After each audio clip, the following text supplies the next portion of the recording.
বাংলাদেশের উন্নয়ন কি কেবল কিছু প্রতীকী সাফল্যের গল্পেই সীমাবদ্ধ থাকবে, নাকি সময় এসেছে কাঠামোগত পরিবর্তনের, যেখানে নিরাপত্তা, পরিবহন, কর্মক্ষেত্র সবকিছুই নারীর জন্য সমানভাবে গ্রহণযোগ্য হবে? এই প্রশ্নগুলোই সামনে এনে আলোচনায় এসেছেন বিএনপির চেয়ারম্যান তারেক রহমানের মেয়ে জাইমা রহমান। নীতি নির্ধারণী সংলাপে প্রথমবার অংশ নিয়ে তিনি বলেন, এই পৃথিবী শুধু পুরুষদের সফল হওয়ার জন্য নয়, এটি নারীদের জন্যও। আমি এমন কেউ নয় যার কাছে সব প্রশ্নের উত্তর আছে। এক নীতি নির্ধারণী সংলাপে অংশ নিয়ে নারীর ক্ষমতায়ন ও জাতীয় উন্নয়ন নিয়ে নিজের অবস্থান স্পষ্ট করেছেন জাইমা রহমান। রোববার বিকেলে রাজধানীর ফার্মগেটে কৃষিবিদ ইনস্টিটিউশন বাংলাদেশ মিলনায়তনে women shaping the nation policy, possibility and the future of Bangladesh শীর্ষক সংলাপটির আয়োজন করে ঢাকা ফোরাম ইনিশিয়েটিভ।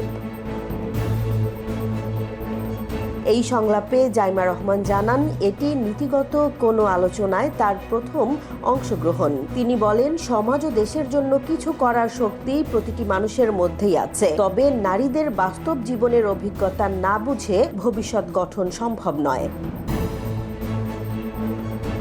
নিজের পারিবারিক অভিজ্ঞতার কথা তুলে ধরে জাইমা রহমান বলেন, নীতি বা আইন সম্পর্কে জানার আগেই পরিবারই ছিল তার প্রথম শ্রেণীকক্ষ। তিনি সাবেক রাষ্ট্রপতি জিয়াউর রহমানের নারীর কর্মসংস্থান নিয়ে ভাবনা, সাবেক প্রধানমন্ত্রী খালেদা জিয়ার মেয়েদের শিক্ষায় উপবৃত্তি কর্মসূচি এবং নিজের মা ও নানির পেশাগত ও সমাজ সেবামূলক ভূমিকার কথা উল্লেখ করেন।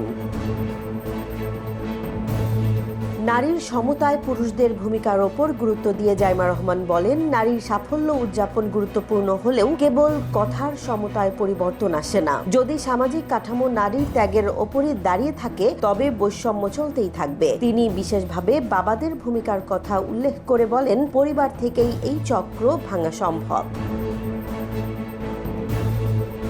প্রশ্নোত্তর পর্বে জলবায়ু পরিবর্তন, অনলাইন হয়রানি ও কর্মক্ষেত্রে নারীর প্রতিবন্ধকতা নিয়ে কথা বলেন জাইমা রহমান। তিনি জানান, জলবায়ু পরিবর্তনের কারণে স্থানচ্যুতির ঝুঁকিতে সবচেয়ে বেশি পড়েন নারীরা, পাশাপাশি পাচারের ঝুঁকিও বাড়ে। অনলাইন নিরাপত্তার বিষয়ে তিনি বলেন, প্রায় ৭৮% নারী কোনো না কোনোভাবে অনলাইন হয়রানির শিকার হন, বিশেষ করে সামাজিক যোগাযোগ মাধ্যমে। আইনি সুরক্ষা ও অভিযোগ ব্যবস্থাও এখনো যথেষ্ট নিরাপদ নয়।